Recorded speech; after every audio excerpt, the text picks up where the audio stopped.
पढ़ रहे हैं टक्कर सिद्धांत। कोलाइजन थ्योरी क्या होती है उसके बारे में बात करते हैं। कोलाइजन थ्योरी जो होती है based on KTG kinetic theory of gases पर आधारित है। ये गैसों के गत्यात्मक सिद्धांत पर आधारित है। इस थ्योरी में गैसेस अणु को ठोस गोले के रूप में माना गया है। इसका मतलब ये हुआ कि यहाँ पर जो रिएक्टेंट मॉलिक्यूल होंगे, जो अभिकारक अणु होंगे, उनको एक ठोस गोले के रूप में माना गया। फिर ये सिद्धांत बोलता है कि अगर मुझे रिएक्टेंट मॉलिक्यूल को प्रोडक्ट में बदलना है तो उनके मध्य कोलाइजन का होना बहुत जरूरी है, उनके मध्य टक्कर का होना जरूरी है। अगर वो टक्कर होगी तभी जाके मेरा रिएक्टेंट मॉलिक्यूल प्रोडक्ट में कन्वर्ट होगा। कहने का मीन्स ये हुआ कि अगर किसी अभिकारक अणु को उत्पाद में बदलना है तो उनके मध्य टक्कर होना आवश्यक है। बिना टक्कर से वो अभिकारक अणु उत्पाद में परिवर्तित नहीं हो पाएंगे, उसके प्रोडक्ट में कन्वर्ट नहीं हो पाएंगे। ठीक है, तो अपन पॉइंट के बारे में बात करते हैं। बेस्ड ऑन केटीजी, फिर इसमें बोला गया कि इसमें अभिकारक अणुओं को ठोस गोले के रूप में माना गया। फिर तीसरा बोलता है कि अभिकारक अणु को उत्पाद में परिवर्तित होने के लिए उन अभिकारक अणुओं के मध्य कोलाइजन का होना जरूरी है। तो अभिकारक अणुओं को उत्पाद में परिवर्तित होने के लिए उन अणुओं के मध्य टक्कर का होना आवश्यक है। ठीक है, जिससे बात करते हैं ये H2 मॉलिक्यूल, ये I2 मॉलिक्यूल, इसके मध्य में रिएक्शंस कराऊं, ये कंटेन में H2 और I2 मॉलिक्यूल को रिएक्शन करवाता हूं तो मेरा क्या बना, हाइड्रोजन आयोडाइड। इसका मतलब यहाँ पर ये हाइड्रोजन आयोडाइड तभी बन पाएगा मेरा जब तक H2 मॉलिक्यूल और I2 मॉलिक्यूल आपस में कोलाइजन नहीं, टक्कर नहीं करेंगे। तब तक, जब तक टक्कर नहीं करेंगे तब तक मेरा प्रोडक्ट में नहीं बदलेगा। जब टक्कर करेंगे तभी मेरा प्रोडक्ट में बदलेगा। अब मान लो इन अणुओं के मध्य 500 कोलाइजन होती है। कितनी होती है? 500 कोलाइजन होती है। अब ये 500 कोलाइजन ही पूरी की पूरी, जो 500 कोलाइजन पूरी की पूरी उसको प्रोडक्ट में कन्वर्ट करेगी कि या नहीं करेगी। तो इसका मतलब ये हुआ कि 500 जो कोलाइजन हो रही है उन मॉलिक्यूल्स के मध्य पूरी की पूरी 500 कोलाइजन इसको प्रोडक्ट में बदलेगी नहीं, कुछ ही कोलाइजन। इसका मतलब इस कोलाइजन का कुछ ही अंश जो उसको प्रोडक्ट में बदलेगा। इसका मीन्स ये हुआ कि उन रिएक्टेंट मॉलिक्यूल के मध्य कोलाइजन तो होती हैं, कोलाइजन होने के बाद भी कुछ अणु का उत्पाद में कन्वर्जन नहीं हो पाता। मान लो इस अणुओं के मध्य 500 कोलाइजन होती है, बट इन 100 कोलाइजन, 100 टक्कर ही किसको कन्वर्ट करती है, उसको प्रोडक्ट में कन्वर्ट करती है। इसका मतलब क्या हो गया, 400 कोलाइजन तो बेकार ही गई। 400 कोलाइजन जो 400 टक्करें हुई उन अणुओं के मध्य, उसको उत्पाद में कन्वर्ट नहीं हो पाया। इसका मतलब जिस 100 कोलाइजन से, जिस 100 टक्कर से वो रिएक्टेंट मॉलिक्यूल मेरा प्रोडक्ट में बदला, उस टक्कर को मैं बोलूंगा प्रभावी टक्कर। क्या बोलूंगा? प्रभावी टक्कर। क्या बोलूंगा भैया?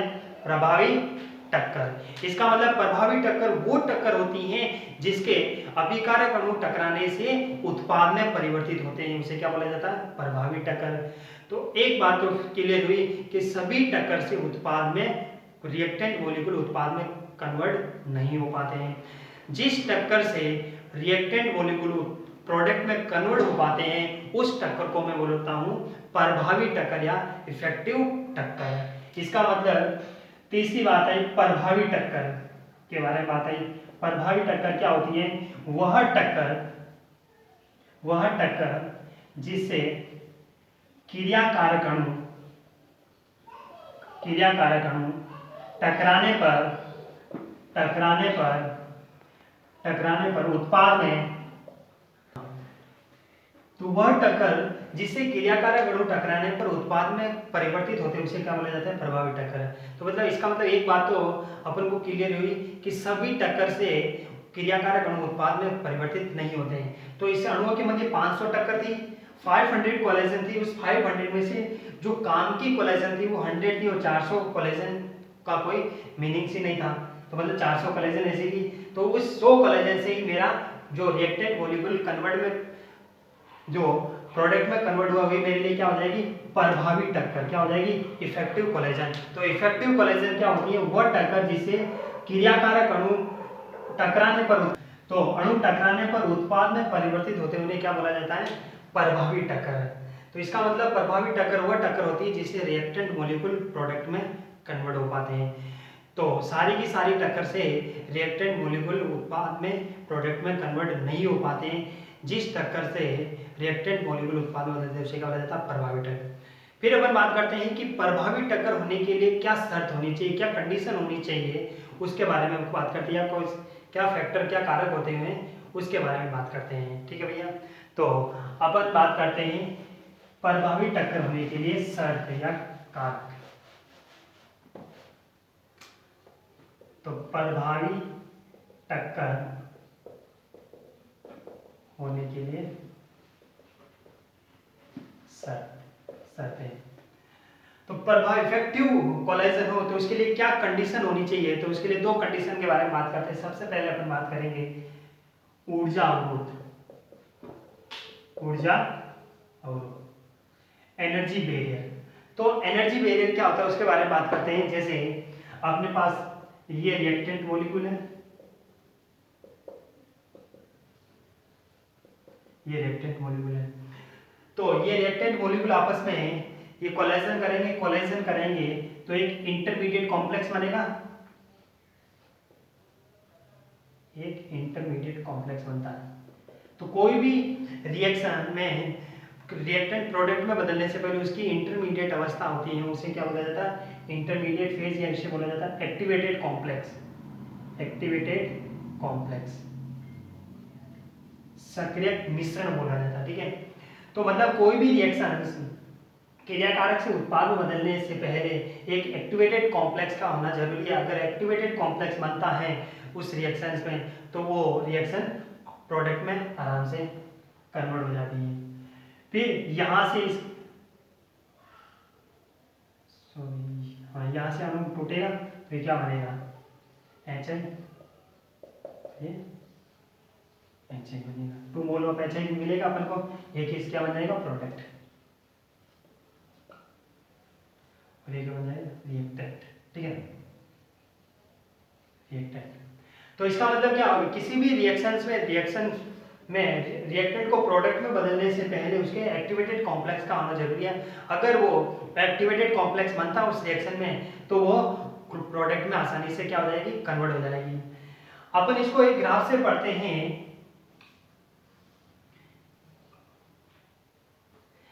एनर्जी कर्व से पढ़ते हैं। यहाँ पर एनर्जी ले लेते हैं, ऊर्जा, और यहाँ अभिक्रिया की प्रोसेस, अभिक्रिया गति। अब देखो एक बात तो फिक्स है, किसी भी रिएक्शन में क्रिया कारक के एक रूम टेम्परेचर पर कुछ ना कुछ उसके पास एनर्जी होती है। तो इसका मतलब यहाँ पर कुछ ना कुछ यहाँ तो स्टार्ट होगा नहीं कुछ रिएक्टेंट, हमारे पास इस रिएक्शंस के लिए कुछ ना कुछ एनर्जी है। मान लो उस रिएक्टेंट की एनर्जी यहाँ ये है इतनी सी, ठीक है। तो यहाँ पर क्या मान लो, रिएक्टेंट। अब यहाँ पर रिएक्टेंट मॉलिक्यूल को प्रोडक्ट में कन्वर्ट करना है तो उसको सबसे पहले मुझे एक्टिवेटेड कॉम्प्लेक्स तक ले जाना पड़ेगा। तो यहाँ तक इस रिएक्टेंट मॉलिक्यूल को प्रोडक्ट में बदलने के लिए मेरे सबसे पहले उसकी इनर फेज जो कि एक्टिवेटेड कॉम्प्लेक्स वो बनाना पड़ेगा। तो यहाँ पर क्या बन जाएगा, एक्टिवेटेड कॉम्प्लेक्स, सक्रिय मिश्रण। ठीक है भैया। या जैसे आपने ऑर्गेनिक में पढ़ा होता है ट्रांजिशनल स्टेज आती है, संक्रमण अवस्था, उसी तरह इसमें भी क्या होती है, एक्टिवेटेड कॉम्प्लेक्स। ठीक है। फिर अपन बात करते हैं कि एक्टिवेटेड कॉम्प्लेक्स बनने के बाद इसका ग्राफ, इसका उत्पाद जो बनेगा उस उत्पाद की एनर्जी इस प्रोडक्ट से कम होगी या इस प्रोडक्ट से कम होगी या इस प्रोडक्ट से ज्यादा होगी।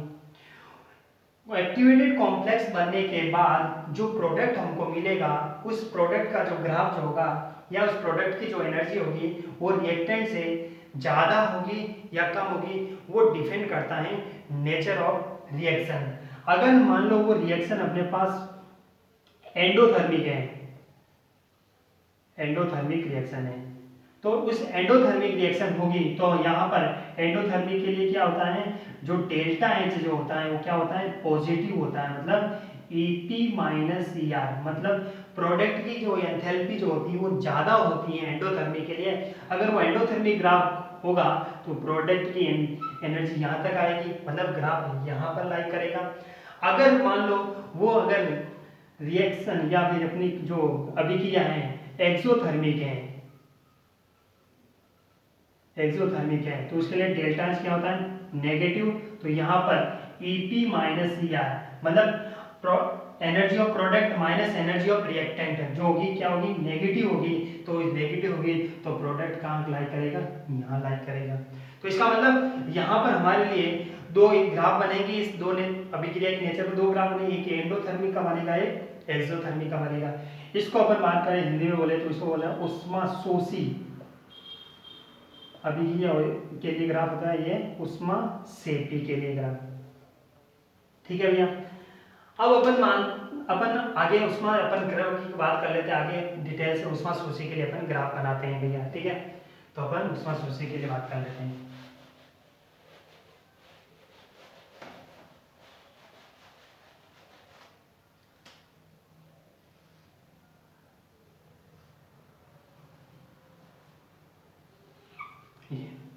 अब बताओ, कुछ ना कुछ एनर्जी होती है रिएक्टेंट मॉलिक्यूल के पास, मान लो ये एनर्जी यहाँ तक है।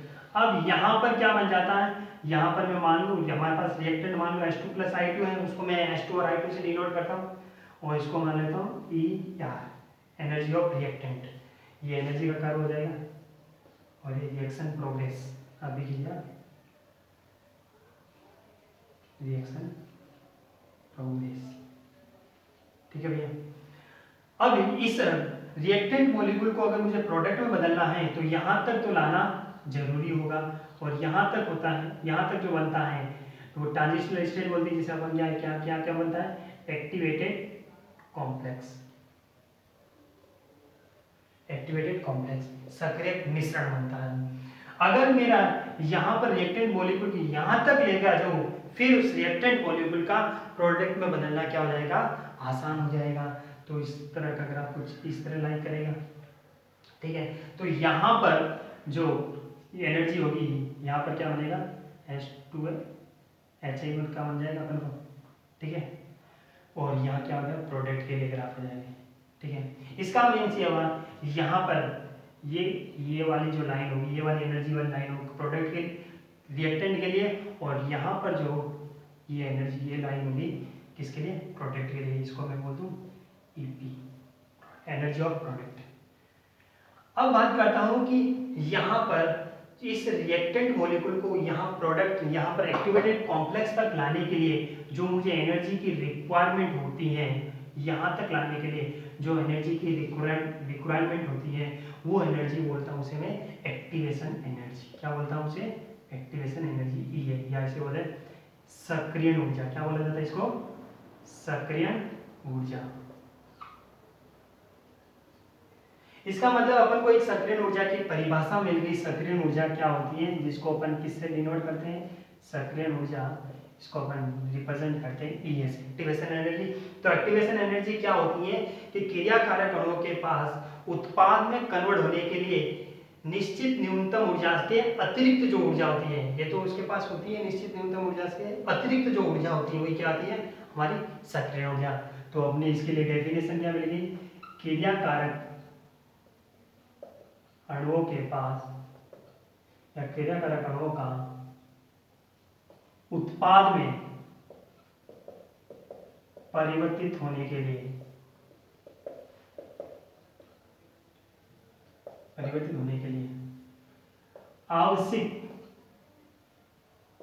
आवश्यक न्यूनतम ऊर्जा के अतिरिक्त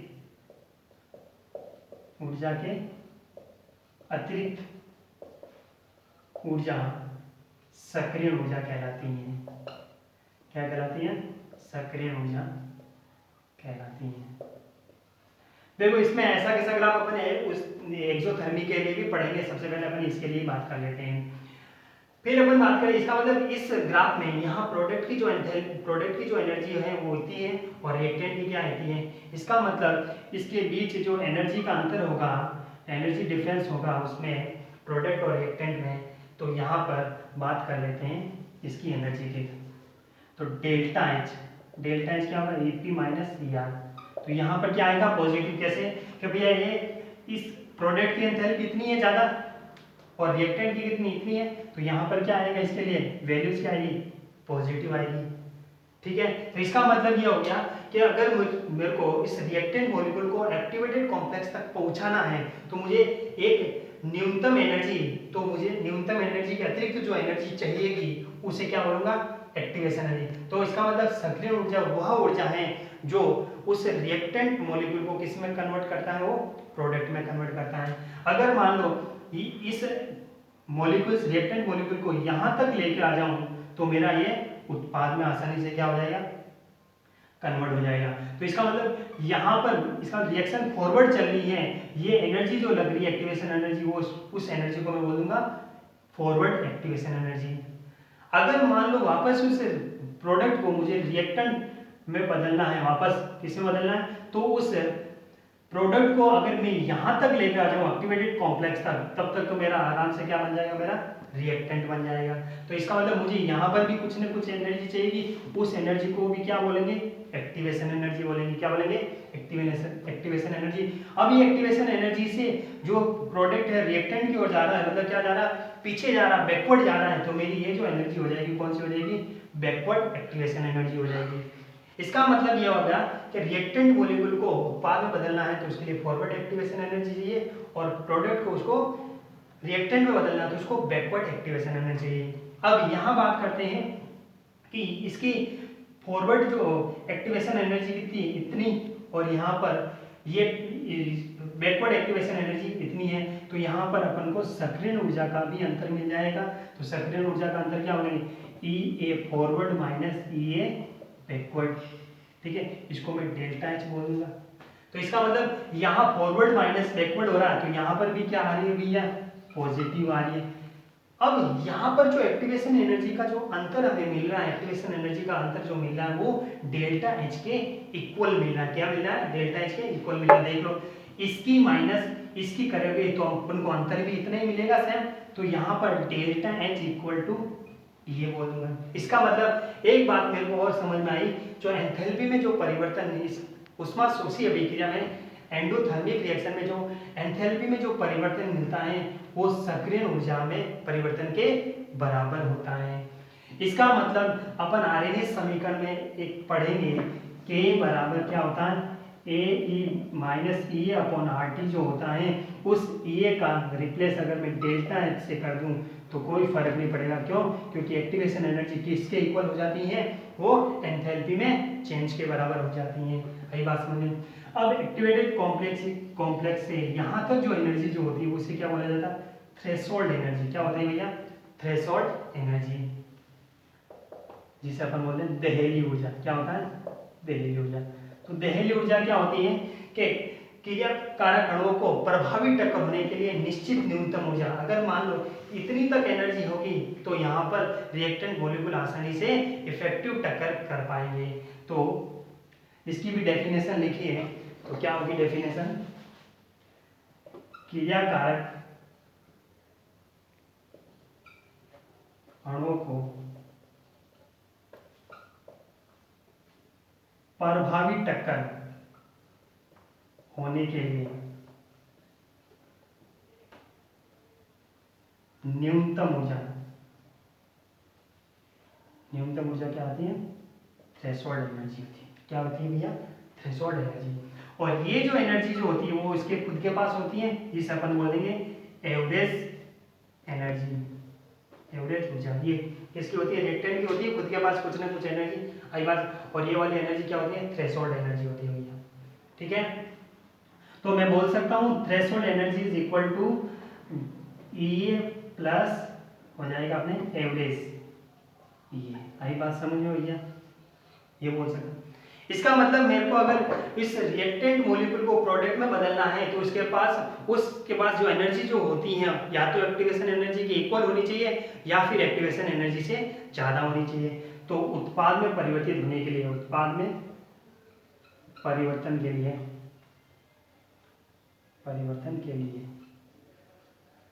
के लिए जो जो ये होती हैं, तो उसकी जो या फिर उसके पास जो एनर्जी जो होती है या तो उससे बराबर होनी चाहिए किससे, एक्टिवेशन एनर्जी से, या उससे ज़्यादा होनी चाहिए। अगर मेरी ये वाली कंडीशन होगी तो मेरा वो रिएक्टेंट मॉलिक्यूल आसानी से किस में कन्वर्ट हो पाएगा, प्रोडक्ट में कन्वर्ट हो पाएगा। तो ये होता है सबसे पहला फैक्टर या पहली कंडीशन होती है एनर्जी बेरियर, ऊर्जा अवरोध क्या होता है। तो ऊर्जा अवरोध क्या होता है, सक्रियण ऊर्जा पड़ी थी इसमें, ऊर्जा अवरोध में दहलीय ऊर्जा पड़ी थी। इसका मतलब उस क्रियाकारक अणुओं का उत्पाद में परिवर्तित होने के लिए आवश्यक जो न्यूनतम ऊर्जा जो चाहिए होती है उसे क्या बोला जाता है, एक्टिवेशन एनर्जी। अगर उस रिएक्टेंट मॉलिक्यूल के पास एक्टिवेशन एनर्जी या तो बराबर एनर्जी है या उससे ज़्यादा एनर्जी है तो वो रिएक्टेंट मॉलिक्यूल जो प्रोडक्ट में कन्वर्ट हो पाएगा। अगर उससे कम एनर्जी है तो वो रिएक्टेंट मॉलिक्यूल प्रोडक्ट में नहीं हो पाएगा। अगर ये कंडीशन होती है तो यहाँ पर प्रोडक्ट नहीं बने पाएंगे, ये प्रभावी टक्कर नहीं होगी और ये प्रभावी टक्कर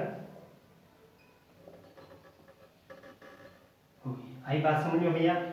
अगर ये वाली वैल्यूज रखता है तो उसमें इफेक्टिव कोलाइजन होगा, इफेक्टिव कोलाइजन होगा तो रिएक्टेंट मॉलिक्यूल किसमें कन्वर्ट हो जाएगा, प्रोडक्ट में। और फिर अगर ये वाली कंडीशन होगी तो प्रभावी टक्कर नहीं हो पाएगी, प्रभावी टक्कर नहीं हो पाएगी तो अपना रिएक्टेंट मॉलिक्यूल प्रोडक्ट में नहीं बदलेगा। आई बात समझ में। ये तो था अपना सबसे पहला एनर्जी बेरियर, ऊर्जा अवरोध का फैक्टर था। ठीक है, ऐसा कैसा ग्राफ, वैसे तो एक्सोथर्मी के लिए भी बनता है, उष्मा सेपी के लिए बनता है। यहाँ एनर्जी यहाँ तक आ जाती है और यहाँ डेल्टा एच क्या हो जाता है, नेगेटिव हो जाता है, ये भी क्या हो जाता है, नेगेटिव होता है, कुछ अंतर नहीं होता ग्राफ में। ठीक है, सेकंड अब पढ़ते हैं सही दिशा में अभिविन्यास, दिशा अब सही दिशा में अभिविन्यास, ओरिएंटेशन बेरियर। ठीक है, अभिविन्यासी बाधा। ठीक है भैया, सेकंड अपन पढ़ते हैं अभिविन्यासी अवरोध, ओरिएंटेशन बेरियर। ओरिएंटेशन बेरियर क्या बोलता है, सही दिशा में अभिविन्यास, मतलब किसी रिएक्टेंट मॉलिक्यूल के पास एनर्जी के साथ साथ उसके क्रियाकारक अणुओं का सही दिशा में टकराना भी आवश्यक होता है। अगर सही दिशा में टकराएंगे तभी जाकर वो रिएक्टेंट मॉलिक्यूल अपना प्रोडक्ट में कन्वर्ट हो पाएगा। जैसे वही वाली बात हुई कि अपने पास गाड़ी है, उस गाड़ी में अपने पास फ्यूल भी है, बट फ्यूल है मतलब एनर्जी है, बट अपन को जाना है, अपन को जयपुर जाना है, अपन को रास्ता मालूम नहीं है। अपने पास फ्यूल है, एनर्जी है, अपन को रास्ता मालूम नहीं है, फिर भी अपन जयपुर नहीं पहुंच पाएंगे। क्यों? क्योंकि अपनी सही दिशा भी अपन को मालूम नहीं है कि जयपुर जाने के लिए कौन सा रास्ता है। तो इसका मतलब अपने पास एनर्जी के साथ साथ उस रिएक्टेंट मॉलिक्यूल का सही दिशा में टकराना भी आवश्यक होता है। ठीक है भैया, नेक्स्ट बात करते हैं ओरिएंटेशन बेरियर। ओरिएंटेशन बेरियर जो बोलता है कि अभिकारक अणुओं को उत्पाद में प्रभावी टक्कर होने के लिए उसको सही दिशा में टकराना आवश्यक है। जैसे एग्जांपल फॉर बात करते हैं,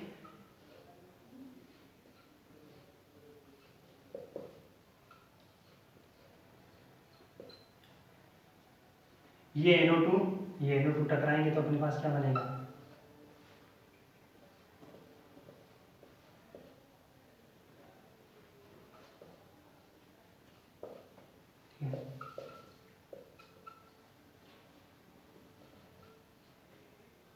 तो NO2 बन जाएगा।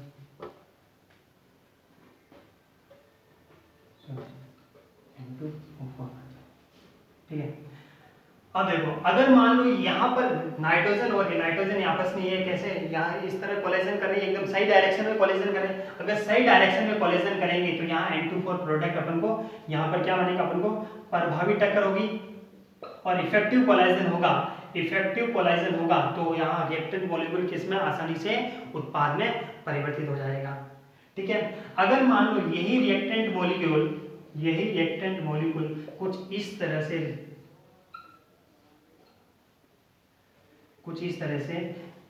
क्या करते हैं, कोलिजन कर रहे हैं, तो यहाँ पर सही दिशा में टक्कर नहीं हो पा रही, सही दिशा में टक्कर नहीं हो पा रही, तो यहाँ पर क्या होगा, रिएक्टेंट मॉलिक्यूल प्रोडक्ट में कन्वर्ट नहीं हो पाएंगे, तो उसे क्या बोलेंगे, अप्रभावी टक्कर। तो अप्रभावी टक्कर होगी, नॉन इफेक्टिव कोलिजन होगा, नॉन इफेक्टिव कोलिजन होगा तो अपनी रिएक्टेंट मॉलिक्यूल जो होगा वो प्रोडक्ट में कन्वर्ट नहीं हो पाएगा। आई बात समझ में। एक और एग्जांपल अपन समझते हैं,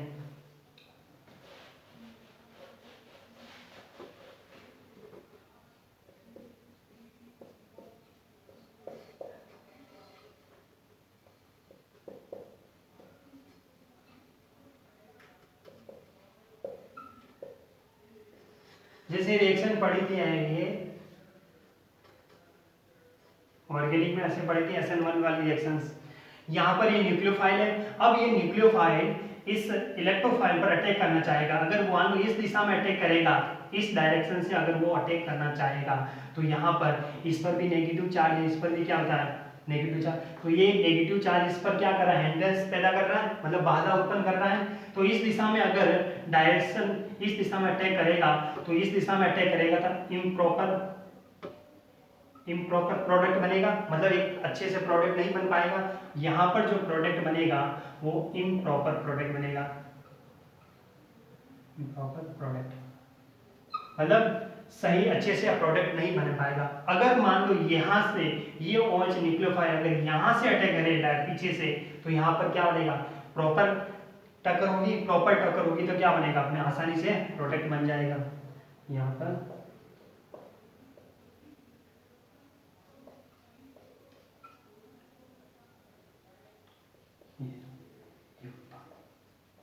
ठीक है भैया। तो कहने का मीन्स ये हुआ कि यहाँ अगर OH यहाँ से कोलाइजन करेगा तो ये नेगेटिव चार्ज इस नेगेटिव चार्ज के लिए क्या हिंड्रेंस पैदा करेगा ये वाला, तो यहाँ पर टक्कर भी कर लेगा, तो यहाँ इफेक्टिव टक्कर नहीं हो पाएगी। इफेक्टिव टक्कर नहीं हो पाएगी बोले तो अप्रभावी टक्कर, और अप्रभावी टक्कर होगी तो यहाँ पर इन प्रॉपर प्रोडक्ट आसानी से नहीं बन पाएगा। अगर यही हुआ चाहे न्यूक्लियोफाइल अगर यहाँ से पीछे से अटैक करे तो ये प्रभावी टक्कर हो पाएगी, और प्रभावी टक्कर हो पाएगी तो यहाँ पर अपन को प्रॉपर प्रोडक्ट मिलेगा। ठीक है, तो ये सेकंड जो अपने वेरिएंट था अभिविन्यासी अवरोध ओरिएंटेशन वेरिएंट सब बस इतना सा कहता है कि रिएक्टेंट मॉलिक्यूल का अगर एनर्जी भी है तो एनर्जी के साथ साथ उस रिएक्टेंट मॉलिक्यूल का सही दिशा में कोलाइजन होना बहुत जरूरी है। अगर सही दिशा में कोलाइजन होगा तो अपना रिएक्टेंट मॉलिक्यूल प्रोडक्ट में आसानी से कन्वर्ट हो पाएगा। ठीक है भैया, ये थे दो एनर्जी वेरिएंट। ठीक है, तो दो वेरिएंट थे अपने पास। सबसे पहला कौन सा था, ऊर्जा कारक था, और सेकंड क्या था, अभिविन्यासी बाधा या अभिविन्यासी अवरोध। ठीक है, तो ऊर्जा कारक में क्या था, जो एनर्जी होती है रिएक्टेंट की या तो उससे ज्यादा होनी चाहिए या बराबर होनी चाहिए, किससे, एक्टिवेशन एनर्जी में, तब प्रोडक्ट बनेगा। और अभिविन्यासी अवरोध में क्या होता है, सही दिशा में आक्रमण या सही दिशा में टक्कर बोल सकते हैं, टक्कर होना आवश्यक। ठीक है भैया, ये दो कारक पढ़े थे। फिर अगर पीछे बात का रिपीट करते हैं, अपन एक बात बताया भी था कि अणु संख्याता का मान 3 से ज्यादा नहीं होता है, जो कि ये वाला अपन को एनर्जी वेरिएबल वाला कॉन्सेप्ट अच्छे से समझाता है। 3 से ज्यादा क्यों नहीं होता है, क्योंकि बताओ अगर मान लो 3 से ज्यादा अगर 4 मॉलिक्यूल होंगे तो प्रॉपर टक्कर नहीं हो पाएगी, यहाँ पर प्रॉपर टक्कर नहीं हो पाएगी। प्रॉपर टक्कर नहीं हो पाएगी तो अपना जो रिएक्टेंट मॉलिक्यूल होगा वो उत्पाद में कन्वर्ट नहीं हो पाएगा। इसीलिए अपने पढ़ा था कि अनुसंख्यता का जो मान होता है वो 3 से क्या होता है, 3 के इक्वल होता है या फिर 3 से कम होता है। ठीक है भैया, ये हो गए अपने टक्कर सिद्धांत। ठीक है भैया, नेक्स्ट अपन स्टार्ट करते हैं